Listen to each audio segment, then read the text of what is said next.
दोस्तों, पिछले 10 दिनों में पाकिस्तान की आर्मी पर होने वाले हमलों से पाकिस्तान की आर्मी में दहशत फैल गई है। दहशत केवल बलूचिस्तान या केपीके में नहीं है, बल्कि इसका शिकार पाकिस्तान की पूरी सेना है। हालात ये हैं कि पाकिस्तानी सेना अपने जवानों का मोराल उठाने के लिए अब हमलों में मारे गए लोगों की मौत को भी छिपाने लगी है।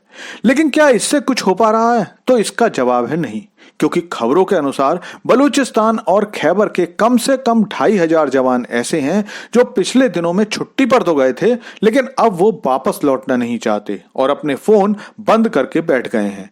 अब सेना ये पता करने की कोशिश कर रही है कि वो पाकिस्तान में ही हैं या कहीं गायब हो गए हैं। लेकिन परेशानी केवल इतनी नहीं है, पूरा का पूरा पाकिस्तान अब सेना के खिलाफ हो रहा है और इसमें वो लोग भी हैं जो पहले सेना में जनरल या मेजर की पद पर रह चुके हैं। तो चलिए जानते हैं कि बलूचिस्तान और केपीके में हुए सेना पर हमलों के बाद अब पाक सेना कितना ज्यादा विरोध का सामना कर रही है। लेकिन आपसे रिक्वेस्ट है कि चैनल को सब्सक्राइब कर लीजिए, क्योंकि यहाँ आपको डिफेंस, फाइनेंस और फॉरेन पॉलिसी पर वीडियोस रोज मिलते हैं। तो दोस्तों, पिछले 10 दिनों से पाकिस्तान के 2 स्टेट्स खैबर पख्तूनख्वा और बलूचिस्तान में बीएलए और टीटीपी के हमले बहुत ज्यादा तेज हो गए हैं। 2 दिन पहले खबर आई थी कि 48 घंटों में लगभग 40 हमले पाक सेना पर हुए हैं और ये हमले इतने ज्यादा प्लानिंग के साथ किए गए थे कि कम से कम 500 लोग इन हमलों में मारे गए, जिनमें ज्यादातर सेना के लोग थे। सेना के आम सैनिक ही नहीं, अब इन हमलों में मेजर रैंक के लोग भी मारे जा रहे हैं, जिससे पाकिस्तान की जनता ही नहीं, उस जनता को प्रोटेक्ट करने वाली सेना भी घबराने लगी है।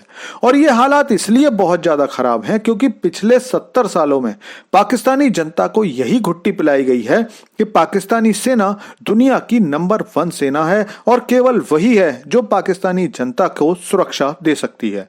सेना के बिना पाकिस्तान को संभालना मुश्किल है और अब यही सारे झूठ बीएलए और टीटीपी ने हथियारों की तरह इस्तेमाल करना शुरू कर दिए हैं। बीएलए और टीटीपी मिलकर पाकिस्तानी आम नागरिकों के बजाय केवल और केवल पाकिस्तानी सेना पर ही हमला कर रहे हैं। पिछले 1-1.5 साल से यह एक नया ट्रेंड देखा जा रहा है और इस सब से डरकर पाकिस्तानी सैनिक अपनी ड्यूटी पर नहीं जा रहे हैं। लगभग 2500 पाकिस्तानी सैनिक अपने मोबाइल बंद करके घर बैठ गए हैं और सेना के अधिकारियों से बातचीत नहीं कर रहे हैं। पाकिस्तान में हालात बहुत ज्यादा खराब हैं, ये बात मैं यूं ही नहीं कह रहा हूं। इस वीडियो को देखिए, इसमें पाकिस्तानी आर्मी के रिटायर्ड अधिकारी आसिफ मुनीर की लीडरशिप पर सवाल उठा रहे हैं और आसिफ मुनीर को एक तानाशाह और बदमिजाज सेना अध्यक्ष भी बता रहे हैं। इन अफसरों में राहिल शरीफ और करामात जैसे बड़े नाम भी हैं। इसके अलावा ये वीडियो देखिए जिसमें पाकिस्तानी सांसद मौलाना फजलुर रहमान कह रहे हैं कि बलूचिस्तान के 7-8 ऐसे डिस्ट्रिक्ट हैं कि वो कभी भी पाकिस्तान से अलग हो सकते हैं और ऐसे ही कई बयान पाकिस्तानी सांसद पार्लियामेंट में दे चुके हैं जो पाकिस्तानी सेना का मनोबल तोड़ रहे हैं। हाल ये है कि पाकिस्तानी सैनिक बलूचिस्तान में अब ग्रुप में या गाड़ियों के लंबे काफिले में जाने से भी डरने लगे हैं। लेकिन सवाल उठता है कि भला ऐसा क्या हो गया कि बीएलए अब इतनी ज्यादा मजबूत हो गई है कि पूरी पाकिस्तानी सेना न सिर्फ उनसे मार खा रही है, बल्कि अब उससे इतना डर बैठ गया है कि वो पोस्ट छोड़कर भी भाग जाती है। और कई ऐसे मौके भी आए हैं जब वो हथियार छोड़कर भी भाग जाते हैं। तो इसकी वजह यह है कि बलोच लोगों में पहले भी पाकिस्तानी सेना के खिलाफ गुस्सा था, लेकिन 2005 में जनरल मुशर्रफ द्वारा मशहूर बलोच नेता नवाब भुक्ती की एक मिसाइल द्वारा की गई हत्या के बाद बलोच लोगों ने आर्मी पर भरोसा करना छोड़ दिया।